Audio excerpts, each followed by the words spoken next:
Assalamualaikum warahmatullahi wabarakatuh. Alhamdulillahi rabbil alamin. Wassalatu wassalamu ala asyrafil anbiya'i wal mursalin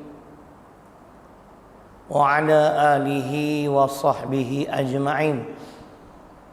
Rabbi shrah li sadri wa yassir li amri wahlul 'uqdatam min lisani yafqahu qawli wa la hawla wa la quwwata illa billahil aliyyil azim.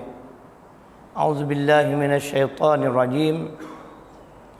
Baldatun thayyibatun wa rabbun ghafur. Shadaqallahul azim. Ayat di dalam surah Saba. Surah Saba surah ke-34. Ayat ini di pertengahan ayat ke-15. Yang bermaksud negeri kamu negeri yang baik dan Tuhanmu Tuhan yang Maha Pengampun. Kesimpulannya, ayat ini kita boleh simpulkan sebagai negeri yang barakah. Apakah sifat-sifat sebuah negeri atau negara yang diberkati oleh Allah Subhanahu Wa Taala? Pada pagi ini kita bahas ni. Lepas tu kita menilai, adakah negara kita tergolong dalam ayat yang difirmankan oleh Allah Subhanahu Wa Taala di dalam surah Saba ayat ke-15. Muslimin dan muslimat yang dirahmati Allah Subhanahu Wa Taala, sifat-sifat atau ciri-ciri sebuah negeri atau negara yang diberkati oleh Allah Subhanahu Wa Taala ada 4 sifat. Yang pertamanya, negeri yang diberkati oleh Allah, yang pertamanya ialah negeri atau negara yang makmur. Dalam erti kata kemakmuran, negeri atau negara tersebut dinikmati, dikecapi oleh seluruh rakyat. Ini negeri yang diberkat. Seluruh rakyat dapat menikmati, dapat mengecapi kemakmuran hidup. Tetapi kalau kemakmuran hidup itu tidak dinikmati oleh seluruh rakyat, tapi hanya oleh beberapa golongan tertentu sahaja, ini negeri yang bukan baik. Karena Allah Subhanahu Wa Taala menyatakan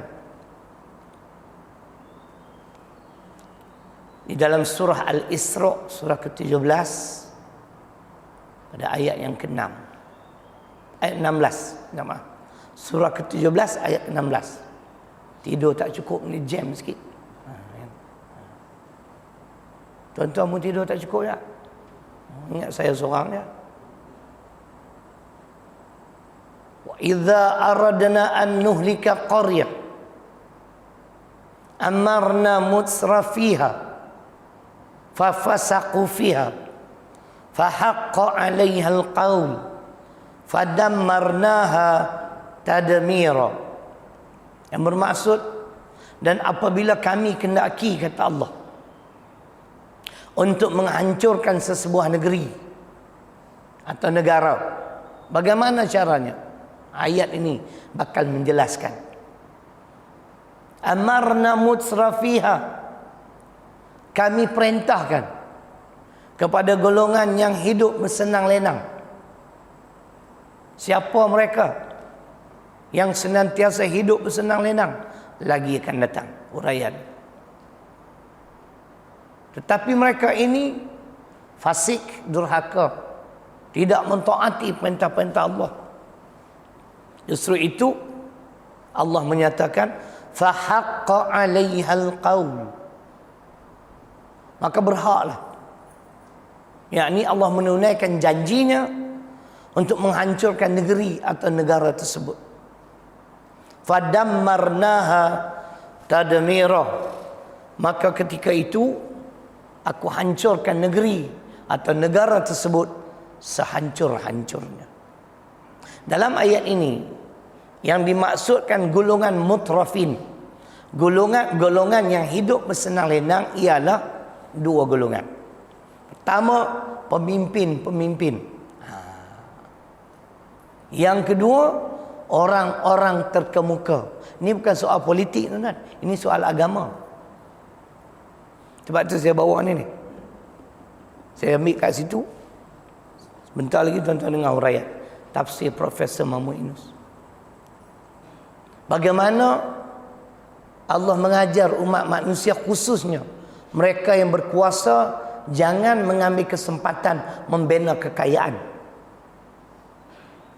Mana-mana pemimpin, mana-mana orang-orang terkemuka yang hidup bersenang lenang tetapi tidak taat kepada Allah, maknanya negeri itu bukan negeri yang baik. Faham? Yang kaya raya mereka saja, mereka yang membolot,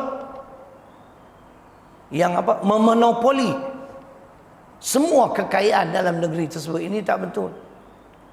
Ajaran kita,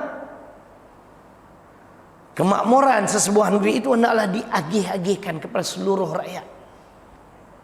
Boleh faham? Tak setuju lagi boleh tanya, tak ada masalah. Kan? Yang hidup bersenang lenang itu ialah pemimpin dan orang-orang terkemuka. Kenapa mereka ini disifatkan sebagai mutrafin? Karena yang pertama, mereka ada kuasa. Yang kedua, mereka ini berpengaruh. Yang ketiga, mereka juga memiliki kekayaan. Cuba kita dengar dalam firman Allah dalam surat Al-Hasyri, surah ke-59 di pertengahan ayat yang ke-7. Bagaimana Allah mengajar umat manusia kekayaan sesebuah negeri itu bagaimana sepatutnya dilaksanakan. Apakah kekayaan sesebuah negeri atau negara itu mesti dan wajib diberi kepada orang tertentu sahaja? Ayat yang saya nak baca ini ayat sistem ekonomi Islam. Surah ke-59. Nama surah Al-Hashr. Di pertengahan ayat yang ke-7. Kaila yakuna dulatan bainal aghniya'i minkum. Yang bermaksud supaya kekayaan negeri itu jangan hanya berlegar di kalangan orang-orang kaya sahaja. Hasil bumi yang ada dalam negara kita ini tidak boleh sama sekali dibolot oleh golongan-golongan tertentu saja. Sebab itu dalam Islam ada benda-benda yang tak boleh di-privatize, tak boleh diswastakan. Swasta di kapitalisme. Siapa ada modal, dia membolot semua yang ada. Kena faham tuan-tuan. Politik ni sebahagian pada ajaran Islam. Sebab itu kita nak politik secara yang diajar oleh Allah dan Rasul. Kalau kita menolak politik Islam, inilah rupa bentuk dia. Yang kaya terus kaya, yang miskin akhirnya papa ke dana. Itu ayatnya. Dan Nabi sallallahu alaihi wasallam dalam sebuah hadis riwayat Al-Baihaqi, Nabi bersabda, "Idza aradallahu biqaumin su'an ja'ala amrahum ila mutsrafihim." Yang bermaksud, apabila Allah kendaki untuk menghancurkan sesuatu bangsa, lalu kehidupan bangsa tersebut dipimpin oleh golongan-golongan yang hidup bersenang lenang. Pemimpin yang hidup bermewah-mewahan. Parah. Cincin pun kata 24 juta. Bukan Indonesia, Afrika Selatan. Gelang 1.65 juta. Tas tangan, beg tangan tu, ratusan ribu.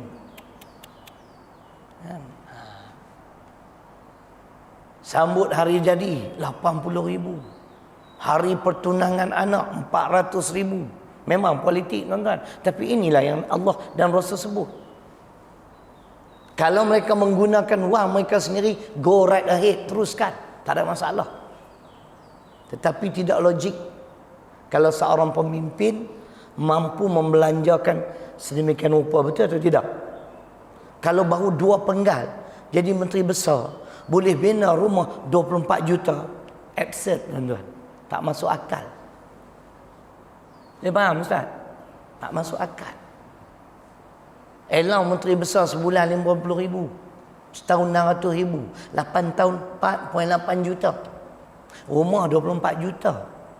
Ni tuan-tuan tahu tak siapa yang saya cakap ni? Yang ni di Pakistan. Sebab tu bila kita tak peduli politik Islam, jadi macam ni. Siapa nak perintah, perintah, lantaklah, aku dah ada rumah. Tak cerdik semua orang Melayu. Kan? Dahlah jadi satu bangsa yang dihina oleh Allah. Kita sekarang hina tuan-tuan. Bangsa kelas ketiga, minta maaf lah. Siapa yang berjaya di Malaysia? Bangsa Cina. Kita boleh buktikan tahun lepas ada senarai 20 orang bilionaire. Daripada senarai 20 bilionaire ni, Melayu 3 orang ya. Tak. India seorang, Cina 16.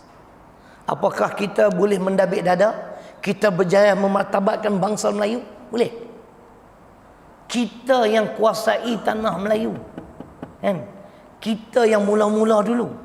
Tapi pendatang-pendatang ini hari ini berjaya. Boleh? Nampak macam tak setuju kan? Ini tuan-tuan, ini kenyataan. Pemimpin hidup bersenang lenang. Masya Allah. Dia orang Melayu ni tak boleh berubah. Bukan Melayu kota warisan, Melayu kota Melaka. Kota warisan 2 kali 5. Sebab tu bila kita pilih pemimpin, sekiranya pemimpin yang kita pilih itu tidak berpandukan Al-Quran dan As-Sunnah dalam mentadbir dan mengurus negeri atau negara, sudah pasti mereka akan mengambil kesempatan membina kekayaan. Tuan-tuan, ada tak ayat Quran? Sahabat, ada? Surah ke-47, nama surah Muhammad, ayat 22-23. Tuan-tuan boleh rujuk tafsir Ish Zainuddin Hamidi.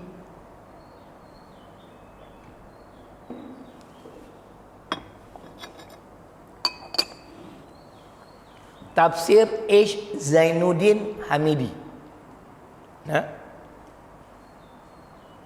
Tak nak pergi mana? Tak beritahu saya apa? Ada hal? Oh, kerja. Hari Sabtu pun kerja. Ini kena bagi menegak lah ni. Ini betul-betul satu Malaysia ni. Kan? Tafsir Ish Zainuddin Hamidi. Jangan tuan-tuan cari Zainuddin Maidin. Muka surat 748 dan 749. Surah ke-47 Surah Muhammad ayat 22 dan 23. Balik cari. Rumah saya ni ada berbelah-belah kitab tafsir. Kan? Tak rugi tuan-tuan. Bila kita bertemu dengan sepotong ayat Al-Quran, kita tengok semua kitab tafsir. Ibnu Kathir kata apa, Dr. Hamka kata apa, kan? Baru kita punya ilmu bertambah. Jangan tengok satu tafsir je. Profesor Mahmud Yunus kata apa, sekiranya ada lah, kan? Sebab macam tafsir Profesor Mahmud Yunus ni, dia pilih-pilih saja. Begitu juga Ish Zainuddin Hamidi. Dan kebetulan ayat yang saya nak baca ni beliau tafsir. Ish Zainuddin Hamidi mentafsirkan ayat A'udzubillahi minasyaitonirrajim. Fahal asaitum in tawallaitum an tufsidu fil ard wa tuqatti'u arhamakum ulaikal ladzina la'anahumullah fa asammahum wa a'ma absarahum, yang bermaksud, maka apakah sekiranya, ini ayat politik ni. Tuan-tuan dengar makna dia. Maka apakah sekiranya kamu berkuasa. Kuasa tu bukan politik, ni ayat politik ni. Macam mana ada golongan yang mendakwa dalam Islam tak ada politik? Tak cerdik puak-puak ni. Maka apakah sekiranya kamu berkuasa? Pertama, antufsidu fil ard, kamu nak melakukan kerosakan di atas muka bumi. Bila kamu dah berkuasa, kamu jadi pemimpin, kamu nak melakukan kerosakan di atas muka bumi, Allah kata haram, kamu menghalalkannya, itu kerosakan namanya. Betul atau tidak? Nampak? Kemudian wa tuqatti'u arhamakum, kamu nak memutuskan hubungan silaturahim. Kamu ada kuasa, kamu rasa kamu nak melakukan apa, kamu buat. Kamu nak tangkap siapa, kamu nak tahan siapa, kamu nak penjara siapa, ikut suka kamu je, dengan tidak dibuktikan kesalahan. Ini memutuskan hubungan silaturahim. Si suami seorang yang ditahan di penjara tanpa sebarang sebab, terpisah dengan keluarga. Ini amat dicela dalam ayat ni. Pertama, penguasa yang tidak baik, yang tidak ikut Al-Quran dan Sunnah ni, mereka akan menggunakan kuasa yang mereka miliki untuk melakukan kesewenang-wenangan, melakukan kerosakan di atas muka bumi, memutuskan hubungan silaturahim. Mereka seperti ini, kata Allah, dilaknat. Tuan-tuan, tuan-tuan tak bimbang tak kalau pemimpin dilaknat oleh Allah Subhanahu Wa Taala? Kerana kita rakyat mereka. Laknat ni malapetaka. Makna malapetaka bakal menimpa sesebuah negeri atau negara yang dipimpin oleh pemimpin-pemimpin yang sedemikian rupa. Fa asammahum wa a'na absarahum, Allah pekakkan telinga mereka dan butakan pemandangan mereka. Pemimpin jenis tak boleh menerima nasihat dan tidak pernah mengambil pengajaran daripada musibah-musibah yang menimpa negeri atau negara yang mereka pimpin. Inilah jenis ni. Itu makna. Baik, dengar baik-baik. Mengikut Ish Zainuddin Hamidi, orang-orang, ini tafsirannya, orang-orang yang tidak berpedomankan Al-Quran, apabila mereka berkuasa, kata beliau, di antaranya beliau mentafsirkan ayat ini, mereka akan membina kekayaan untuk diri dan keluarga mereka.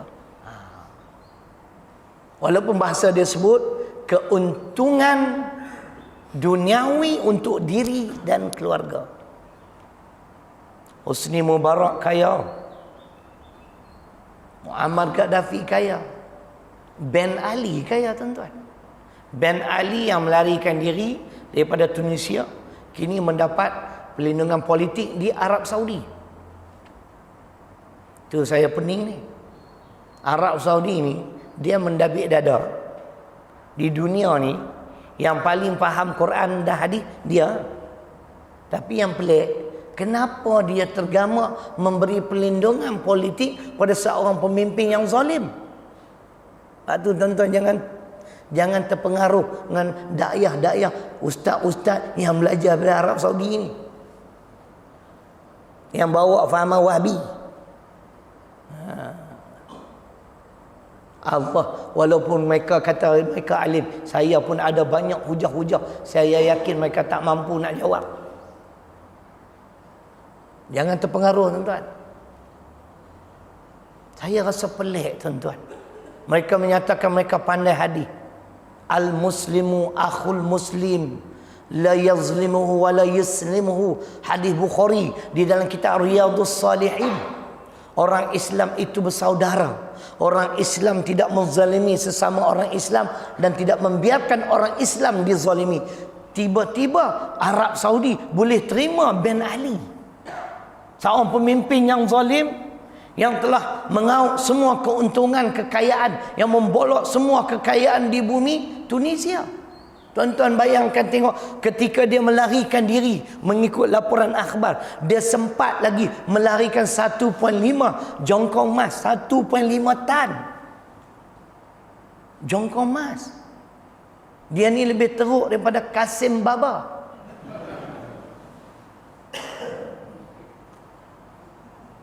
Sebab tu saya tak boleh terima Arab Saudi. Tuan-tuan bayangkan, tengok, dulu bila Amerika nak serang Iraq, ingat tak? Kan? Dia orang bagi buat pengkalan kat situ. Kenapa macam ni? Hadis ni nak letak kat mana? Kan? Hadis ni nak letak kat mana? Saya ulang sekali lagi. Dalam kitab Riyadhus Salihin, mengaku sangat pandai hadis. Hadis ni kamu campak ke tepi. Orang Islam itu bersaudara. Orang Islam tidak menzalimi sesama Islam dan tidak membiarkan orang Islam dizalimi. Buat zalim kat orang Islam pun tak boleh, membiarkan orang Islam dizalimi pun tak boleh. Nampak? Itu yang kita hantar bantuan ke Palestin. Banyak lagi hujah-hujah, tuan-tuan. Jangan terpedaya. Saya sikit tak terpengaruh. Saya belajar kat Yaman dulu. Nah, di sana ada Syiah, ada Wahbi. Aku tetap seperti aku, atau aku tetap aku. Ini pergi 2-3 tahun balik dah bawa pahaman. Itulah pahaman inilah. Mudah sangat terpengaruh. Kan? Itu cerita lah. Boleh? Jangan marah lah nak. Ada Wahbi sini, ikut marah lah. Kan? Baik. Kita ni perlu hormati pandangan ulama-ulama lain. Jangan asyik kita semua nak dengar pandangan ulama kita je. Itu yang tak betul. Betul Ustaz? Ustaz sokong saya kan okey lah tu. Kira tak ada Wahbi lah sini ni. Kalau Ustaz diam tu, Ustaz Wahbi lah tu. Contoh. Bila seseorang pemimpin tidak berpedomankan Al-Quran, kata Ish Zainuddin Hamidi, mereka akan dia kata keuntungan duniawi untuk diri dan keluarga. Ini yang berlaku dalam negara kita. Hancur negara, tuan-tuan. Anak beranak dia orang semua kaya. Betul tak? Nak nafi macam mana lagi? Kan? Yang rumah di Seksyen 7 Shah Alam tu 24 juta tu. Tak logik. Sebab itu, tuan-tuan, dalam sebuah hadis riwayat Imam Tirmizi, idza fa'alas ummati khamsa asyarata khaslatan halla bi'al bala. Apabila umatku melakukan 15 perkara, maka halallah bala menimpa ke atas mereka. Ada 15 perkara, yang tu lain kali. Bukan ke semua saya nak baca pagi ni, sebab saya pun dah tak ingat dah hadis tu. Saya ingat satu. Idza kanal maghnamu duala. Kesalahan umat Islam yang mengundang malapetaka Allah, kata Nabi SAW, ialah apabila kekayaan sesebuah negeri itu hanya berlegar di kalangan orang-orang tertentu sahaja. Nampak?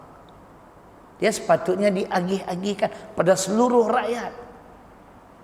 Sebab tu mana-mana pemimpin yang mengkhianati mandat rakyat, yang mengambil kesempatan, yang korupsi, yang tidak amanah, ini dia ayat dia.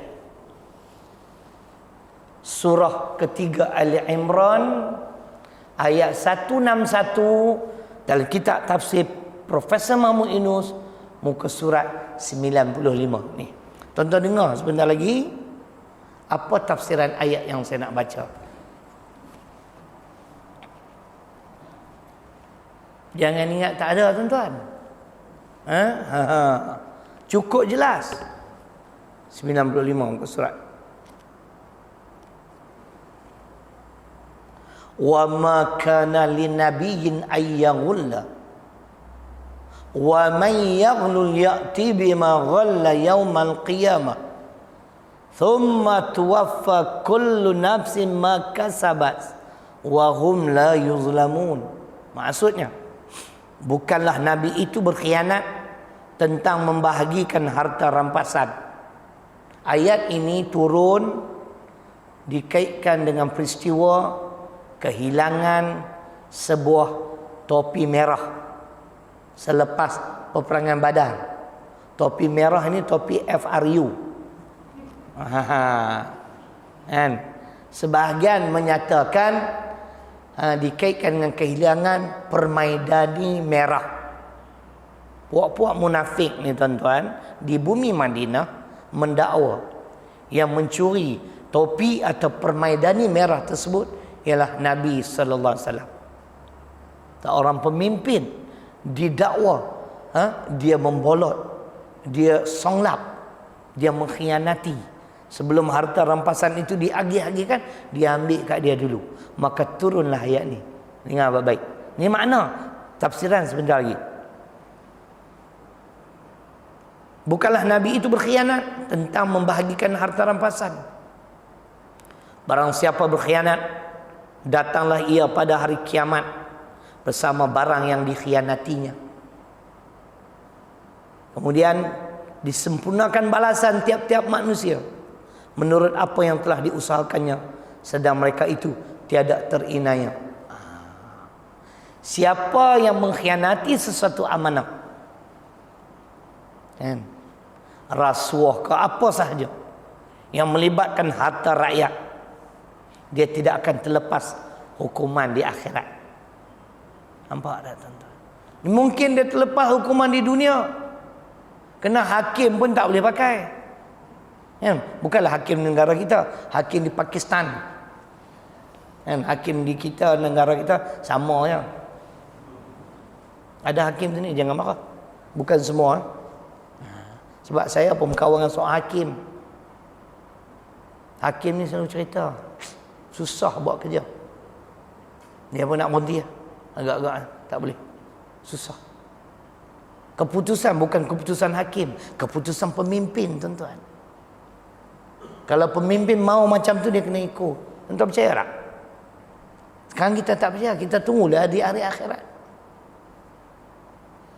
Kalau seorang hakim boleh bagi tahu macam tu, takkan kita tak percaya. Sebab tu dalam soal-soal kupasan perlembagaan persekutuan, undang-undang dunia ni, saya rujuk kepada sahabat ni. Saya pun bimbang nanti kita bercakap benda yang tak betul, fakta. Mungkin di hadapan saya ni banyak lawyer, ada lawyer sini? Tak ada, lawyer buruk banyak. Kan? Kita nak hurai dalam khutbah Jumaat 12/4, 11/1, 10.1A, 1B. Kalau tak tahu undang-undang jangan cakap, tuan-tuan. Nanti ada lawyer malu kita. Itu terjemahan. Dengar tafsiran. Hal ini patut jadi petunjuk bagi orang yang memegang tanggungjawab harta benda negara. Ini ya. Bila jadi pemimpin, jangan sesekali mengambil kesempatan dengan kuasa yang kamu miliki untuk membina kekayaan, sama ada untuk diri kamu maupun keluarga kamu, supaya memeliharanya dan membaginya dengan jujur, lurus dan adil menurut mestinya, dan sekali-kali jangan korupsi, kata dia, jangan berlaku curang, mesti amanah. Cerita lembu pun syok juga no. Nak kata fitnah, toke lembu pun dah tak jawatan dah. Tuan-tuan, sekarang kamu tak mengaku, mungkin kamu terlepas hukuman dunia. Kerana meskipun ia akan terlepas dari hukuman dunia, ia tiada akan terlepas dari hukuman di akhirat. Ingat. Pak tuan-tuan, boleh? Politik nak sikit nak buat macam mana? Sebab tajuk kita negara yang diberkati oleh Allah. Bila kita sentuh soal kenegaraan, politiknya. Saya bawa dalil hadis dari Quran. Bukan saya cakap kosong. Betul tak? Kalau tuan-tuan tak puas hati, saya boleh tanya. Apa pun soalan tuan-tuan, insya-Allah saya boleh jawab. Dan saya mampu menjawab. Bukan kata saya hebat lebih pada Ustaz Azhar Idrus. Saya akan jawab. Walaupun tak boleh jawab, saya akan jawab. Wallahu alam. Jawab juga. Hanya Allah saja mengetahui. Nak bagi hilang ngantuk kan, ada apa? Kan? Nampak tuan-tuan pun mengantuk kan? Itu yang pertama. Negara yang baik, negara yang makmur. Negara yang diberkati oleh Allah, negara yang makmur. Di mana kemakmurannya dinikmati dan dikecapi oleh seluruh rakyat. Habis satu bab. Dia ada 4. Tadi kita mula 7.5 kan? 7.5. 7.5, 6.40. 6.40. Tuan-tuan tak tengok jam tadi kan? Dia tak boleh lama-lama kuliah subuh ni. Ustaz Syazali itu daripada mana Ustaz? Yang kurus-kurus kan? Kecil-kecil ya? Oh besar tu lain. Ingat sahabat saya. Ada 2 orang sahabat kebetulan nama macam tu juga. Baik. Yang kedua, negara yang baik, negara yang diberkati oleh Allah, negara yang adil. Itu dia. Yang paling adil undang-undang Allah, bukan undang-undang ciptaan manusia. Pelik tuan-tuan. Semayang ikut Quran. Pemerintahan tak nak ikut Quran. Jenis ni jenis Yahudi. Kalau Melayu ada sifat ni sifat Yahudi Nasara. Tolong Ustaz, saudara ambil Ustaz tafsir Pimpinan Ar-Rahman tu yang tebal. Kenal tak yang mana tu? Yang tebal. Bawah. Tu. Yang pegang tu. Ini betul-betul wali. Dia pegang betul-betul. Tuan-tuan dengar. Saya pernah ni cakap sebab benda ni ada dalam Quran. Kalau orang Melayu dia beriman dengan Quran dalam perkara-perkara tertentu saja macam Yahudi Nasara. Tak ada beza. Firman Allah surah ke-15, suratul Hijri ayat 91. Alladzina ja'alul Qur'ana 'idhin. Orang-orang yang menjadikan Al-Quran itu beberapa bahagian. Dengar. Itu mana? Buka surah dia tuan-tuan. Ni pun wali juga. Ayat 91. Sebelah ni.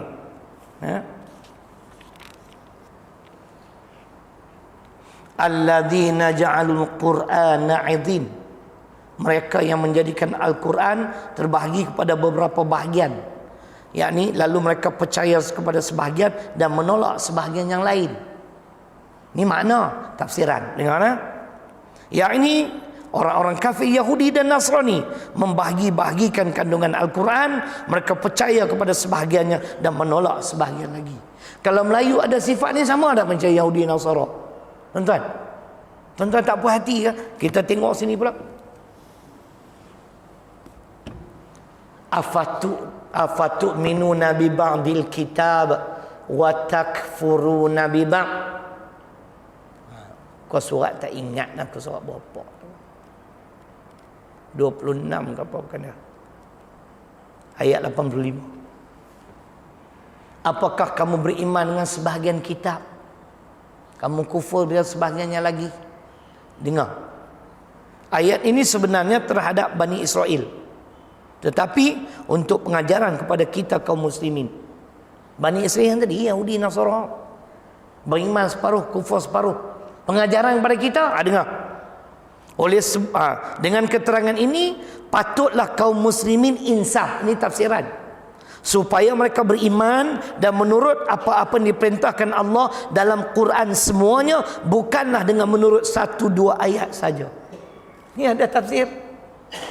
Melayu sama, Arab pun sama. Orang beriman tidak, dia terima semua. Yang adil ini undang-undang Allah. Tengok baru-baru ni tuan-tuan. Ada seorang hamba Allah ni ditangkap kerana mencuri beberapa botol shampoo. Hukuman 2 tahun penjara. Shampoo tu berapa sangat harga dia? Yang rasuah 3.5 juta, setahun penjara. Yang lempar kasut dekat hakim, setahun penjara. Kita tak komen pun, kata zalim ni undang-undang ni. Kalau kita buat perbandingan, curi shampoo, beberapa botol shampoo, nilai tak sampai 2-300. Dengan rasuah 3.5 juta. Kawan ni 2 tahun, kawan ni setahun. Kenapa kita tak kata zalim? Bila undang-undang Allah, oh zalim. Hatu tak jadi kafir macam mana, tuan-tuan? Nampak? Soal iman, soal penting. Rosak akidah. Kita orang Islam tak mau undang-undang Islam. Pelik tak? Tak pelik? Pelik. Ingat tak pelik. Curi potong tangan tak boleh. Tuan-tuan tahu tak? Dalam negara kita ada undang-undang jahiliyah. Afa hukmal jahiliyati yabghun wa man ahsanu minallahi hukma liqaumi yuqinun. Al-Maidah ayat 50.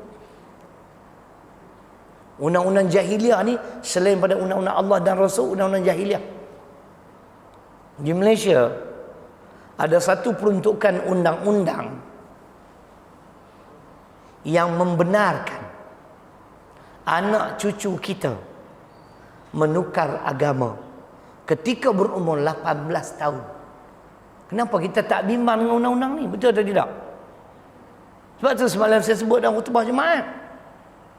12/4 Perlembagaan Persekutuan yang berbunyi seperti berikut. Agama bagi seseorang yang berumur kurang daripada 18 tahun adalah ditetapkan oleh ibu bapa atau penjaganya. Tengoklah undang-undang ni. Ni undang-undang manusia lah ni. Undang-undang syirik.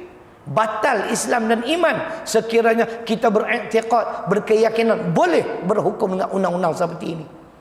Yang pelik ni tuan-tuan, ulama Wahabi kata jadi kafir. Wahabi di Malaysia tak berani kata kafir lah. Tu yang aku pening. Saya beli kitab Tauhid sekarang Syekh Muhammad Abdul Wahab. Ustaz, anak ada di rumah kitab Tauhid.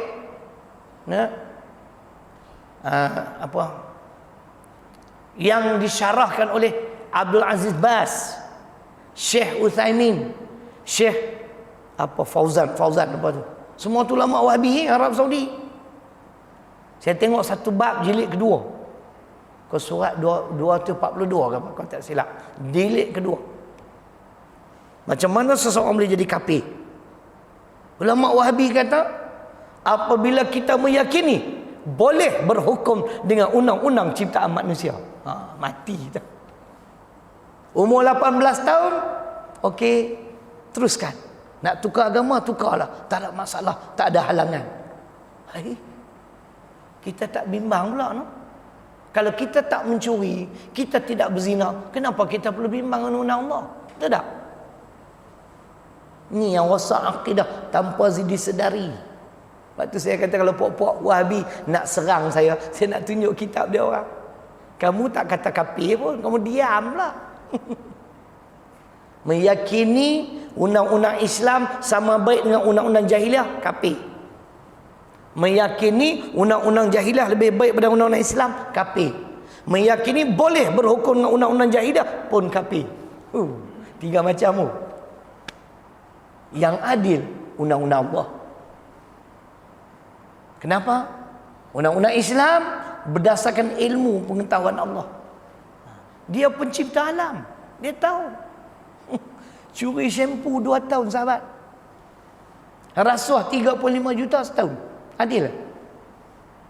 Lempar kasut setahun. Lepas ni kita lempar tai pula ke dia. Oh, hina mahkamah, masuk penjara. Hina Quran, tak berani pula keluar kenyataan. Mana ada hudud dalam Quran? Hudud ini rekaan ulama fiqh. Rosak akidah tuan. Kafir. Kafir pun murtad. Ulama-ulama semua diam. Apa nak jadi tuan-tuan? Yang adil undang-undang Allah. Cuba kita dengar firman Allah.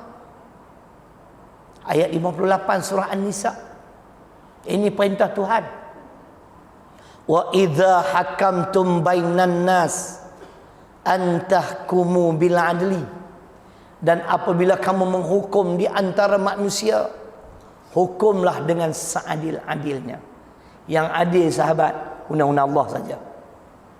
Bukan undang-undang manusia. Tuan-tuan fikir tengok, bunuh orang. Bukan nak politik ustaz. Sebab Melayu mudah lupa, dia kena cerita balik. Kan? Mokhtar Hashim bunuh Datuk Toha, betul tak? Hukuman pertama, hukum gantung kan? Kemudian ditukar, penjara semua hidup. Ditukar lagi 20 tahun. Akhirnya bebas. Ni undang-undang haprak apa ni? Mana boleh agung? Ada agung ni, jangan marah. Agung pun tak marah sebab dia Sultan Kedah, Sultan aku. Dari satu negeri, mana dia boleh marah? Ada pula agung pula boleh mengampunkan. Banyak cantik. Ini qisas tuan-tuan, qisas. Bukan hudud kes ni. Sebab saling kenal mengenali. A dah kenal B lama dah. Tapi kerana perseteruan, A bunuh B. Keluarga B saja yang boleh memaafkan kesalahan membunuh A bunuh B. Bukan agung. Sebab sebab tu undang-undang Islam adil. Undang-undang manusia zalim. Negara yang diberkati oleh Allah, negara yang adil. Ini macam-macam dokumen dikemukakan. Didapati tak salah juga. Kan? Yang syok tu, ada seorang, dia bawa ke mahkamah bermacam-macam dokumen. Akhirnya dia pula yang masuk penjara. Orang yang dakwa tu pula masuk penjara 2 tahun.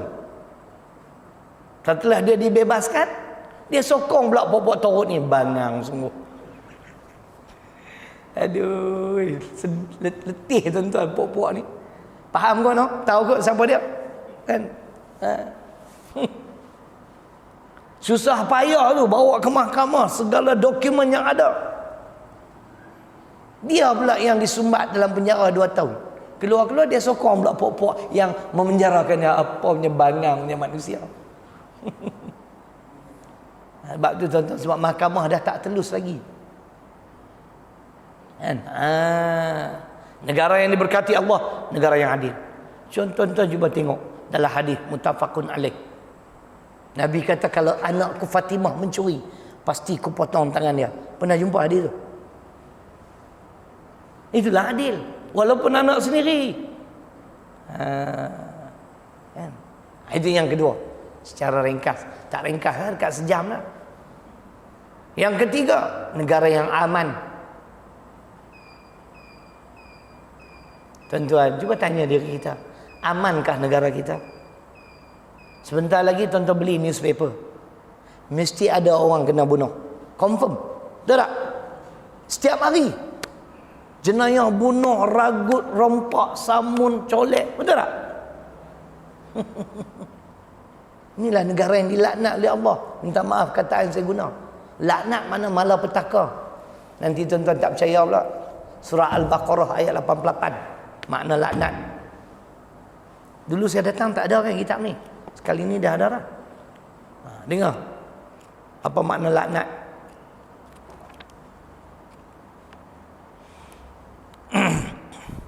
Kerana kekufuran mereka kepada Allah dan Rasul-Rasulnya, kaum Yahudi, memanglah disebut Yahudi, tapi secara umumlah telah dilaknat oleh Allah Azza wa Jalla, dan akibatnya mereka sentiasa ditimpa bala bencana. Laknat makna ditimpa bala bencana. Ini malapetaka lah tuan-tuan. Kerana kita tolak undang-undang Allah. Kita baca hadis untuk membuktikan ini adalah malapetaka. Hadis Abu Daud. Wa ma lam tahkum a'immatuhum bi kitabillah wa yatakhayyaru mimma anzalallah illa ja'alallahu ba'sahum bainahum. Hadis ini dikaitkan dengan peristiwa-peristiwa akhir zaman. Dan apabila pemimpin suatu bangsa tidak melaksanakan undang-undang Islam, itu maksudnya undang-undang yang diturunkan kepada mereka, hudud, qisas dan ta'zir, dan mereka tidak mau menjadikan Al-Quran dan juga As-Sunnah sebagai pilihan, undang-undang yang terkandung dalam Al-Quran dan As-Sunnah diketepikan, maka ketika itu Allah jadikan kehidupan rakyat yang dipimpin hidup dalam keadaan porak-poranda, ditimpa masalah demi masalah yang tidak habis-habis, yang tidak putus-putus, hari-hari. Betul tak? Negara yang diberkati oleh Allah, negara yang aman. Kalau tuan-tuan nak keamanan dalam kehidupan, kita rojak surah An-Nur ayat 55. Inilah jawapannya. Surah ke-24 An-Nur ayat 55. Keamanan hanya akan wujud di bawah kepimpinan orang-orang beriman dan beramal saleh, pemimpin yang berpandukan kepada Al-Quran dan juga As-Sunnah. Kenapa tak yakin? Ikut Quran dalam soal solat, puasa, zakat, haji, politik tak mau.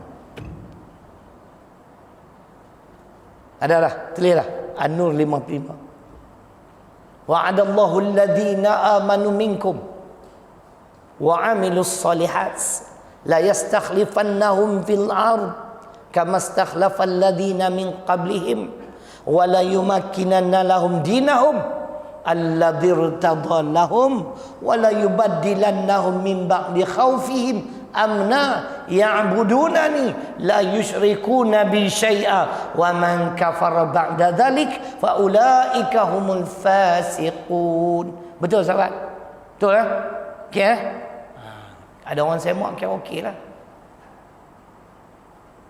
Bila orang beriman dan beramal soleh yang menguasai muka bumi, tuan-tuan, ayat ini menjanjikan amna, yakni keamanan. Kenapa aman? Karena mereka akan berpandukan Al-Quran. Curi, potong tangan. Kan? Bukan penjara. Tak selesai masalah. Dia duduk dalam penjara, kita bagi makan. Betul tak tuan? Keluar penjara, dia ulangi lagi. Tak selesai lagi masalah. Ada ustazah kata, kalau asyik potong tangannya, esok orang Melayu nak buat kerja apa? Ini pun ustazah murtadnya ni. Apa ni? Dia asyik potong tangan, esok habis orang Melayu tak ada tangan nak kerja apa? Lantak habis lah. Tuhan bukan suruh kita mencuri, suruh usaha dengan titik peluh. Betul tak? Banyak kerja boleh buat, kan? Ini undang-undang Allah, mereka hina, mereka pelekeh, tak boleh. Dalam YouTube, tengoklah YouTube, sembang rakyat hudud. Perempuan tu kata, apa yang hudud boleh buat? Si lelaki yang berkopiah putih ada janggut sikit, ingat ustaz rupanya murtad. Dia kata lagi teruk ada. Yakni bila kita laksana hudud lagi teruk kehidupan kita. Kesian dua-dua murtad. Ayat yang menyebut mereka murtad, ayat 65-66 At-Taubah surah ke-9. Siapa yang mempersendakan Allah atau mempersendakan undang-undang Allah atau mempersendakan Muhammad SAW, sebagaimana satu ketika dulu ada seorang pemimpin kita yang menyatakan kita tidak perlu berterima kasih pada Muhammad dan kita tidak perlu mengagung-agungkan beliau, yang ini pemurtad. Tidak. Tak percaya, tanya mufti negeri Pasir Berdengu, Mufti Perak. Tahun lepas, awal tahun lepas, dalam sinar, Mufti Perak mengeluarkan satu kenyataan, sesiapa yang menghina Nabi, hukumnya murtad. Itu hina Nabi itu. Nabi tak cukur janggut sebab tak ada jilet. Jangan. Orang yang sama yang kata tak ada hudud dalam Quran, siapa pun tak berani bagi nasihat. Hebat semua dia. No? Awak mati so awak tunggulah. Jenis ni kalau mati, jemput saya solat jenazah, no way. Tu imam pula cerai pula. Lepas dia solat jenazah, apa kamu nak kata pada ini mayat? Baik, saya kata cerai. Cerai ni brengsek dalam bahasa Indonesia. Brengsek ni makna tak guna. Cerai itu tak guna lah. Brengsek atau brengsek. Indonesia tak tahu. Alamak. Kena tengoklah TV semua. Kakak tak tengok TV. Putri yang ditukar.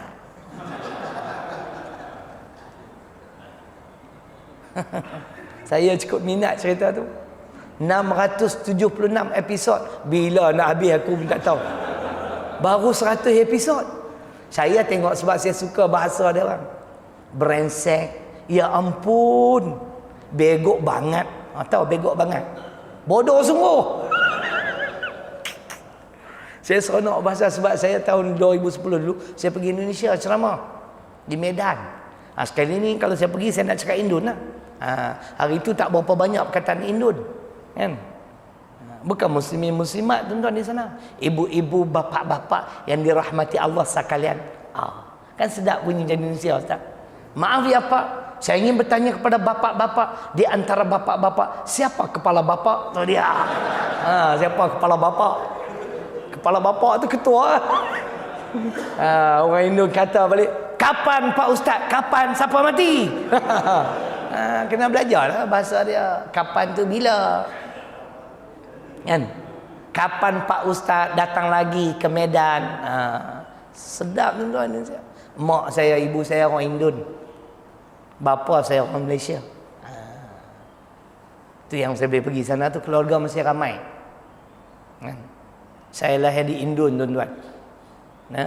Lahir di Indon, di Medan. Mereka masih ingat saya tu. Gelaran saya Buyung. Alamak, Buyung pula lah. Dia orang suka benar tuan-tuan saya ceramah. Sebab kita cakap dialek dia orang. Kan? Nanti esok dah mahir lagi sedap lah. Kan? Baik. Aman. Negara yang baik. Akhir sekali, negara yang diberkati oleh Allah ialah negara amar ma'ruf nahi munkar. Amar ma'ruf nahi munkar bila berjalan, itu negara yang berkat. Segala benda yang baik kita galakkan. Yang tidak baik kita halang, kita cegah dan tegah. Kenapa tuan-tuan? Sekiranya amar ma'ruf nahi munkar tidak dilaksanakan, hanya yang ma'ruf saja. Marilah datang ke surau, kita solat. Kan? Orang bermaksiat, kita diam. Pemimpin bermaksiat, pemimpin menggalakkan maksiat, kita diam. Kita mengundang laknat Allah. Kita ada jawapan. Dalam ajaran kita, mesti serentak. Amar ma'ruf dan nahi munkar ni serentak. Tuan-tuan ada ayatnya? Ali Imran 104, Ali Imran 110. Kuntum khairu ummatin ukhrijat linnas ta'muruna bil ma'ruf wa tanhauna 'anil munkar wa tu'minuna billah. Ada huruf waw wa ataf tu menunjukkan kerja yang serentak. Kamu sebaik-baik umat yang dilahirkan untuk kepentingan manusia, kamu menyuruh yang ma'ruf dan dalam masa yang sama kamu mencegah kemungkaran dan kamu beriman kepada Allah. Kita dengar hadis hasan, hadis baik riwayat Imam Tirmizi. Walladhi nafsi biyadihi la ta'murunna bil ma'ruf wa la tanhawunna 'anil munkar aw la yushrikanallah an yab'atha 'alaikum iqaban minhu thumma tad'unahu fala yustajabu lakum. Hadis ni hadis hasan, bukan dhaif ustaz. Hadis baik, hadis hasan. Kitab Riyadhus Shalihin, riwayat Imam Tirmizi. Nabi menyatakan, demi jiwaku di dalam kekuasaan Allah Subhanahu wa taala, tidaklah kamu menyuruh yang ma'ruf dalam masa yang sama mencegah kemungkaran, atau yakinlah kalau kamu tak buat dua kerja ni serentak, kamu akan ditimpa malapetaka. Kemudian kamu berhimpun ramai-ramai, kamu berdoa kepada Allah supaya dihindari pada bala bencana dan malapetaka ini. Ketika itu Allah tidak akan memperkenankan lagi doa kamu. Kenapa? Kamu hanya buat satu kerja aja, amar ma'ruf nahi munkar, kamu biar. Tak boleh.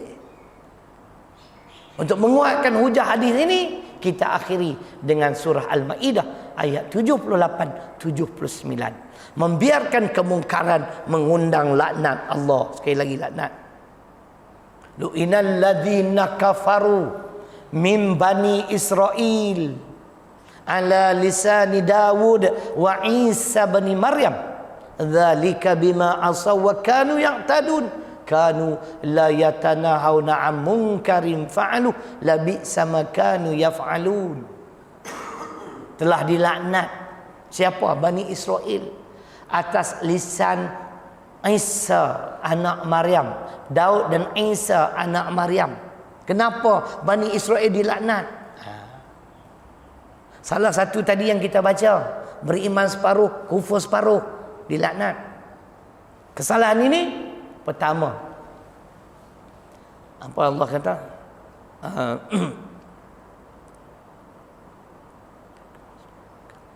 Pertamanya mereka durhaka dan melampaui batas. Dan seterusnya mereka membiarkan kemungkaran.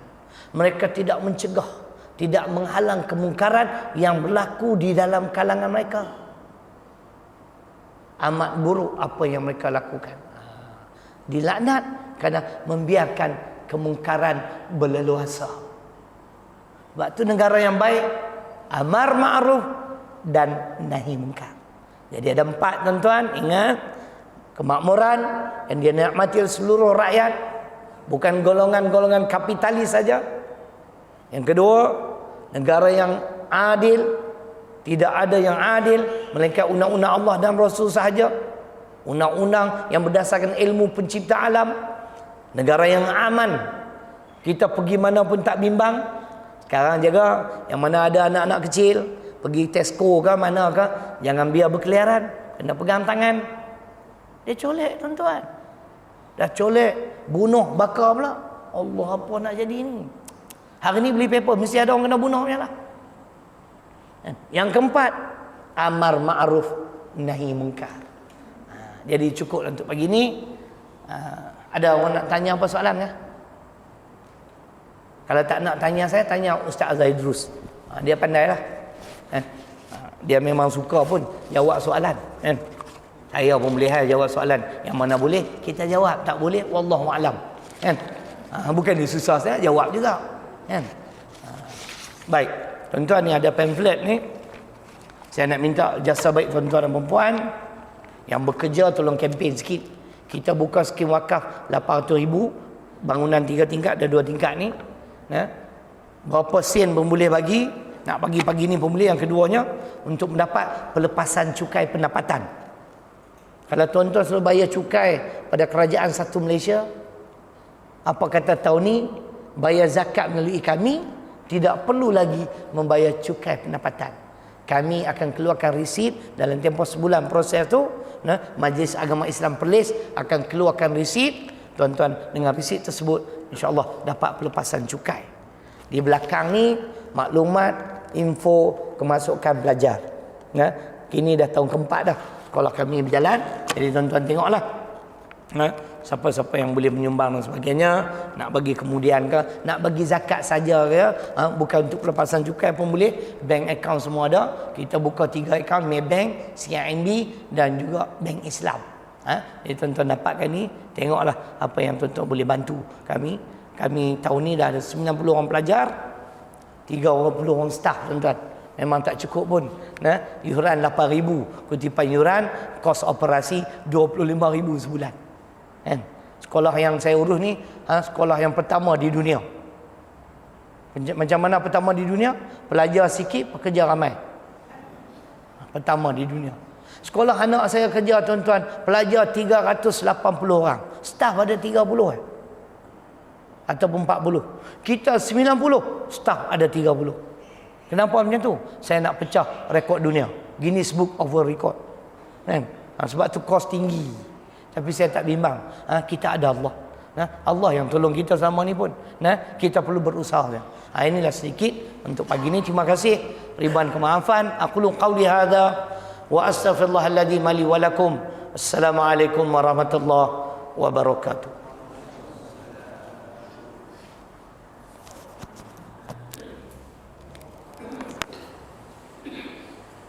Tuan-tuan dapat kelas ini.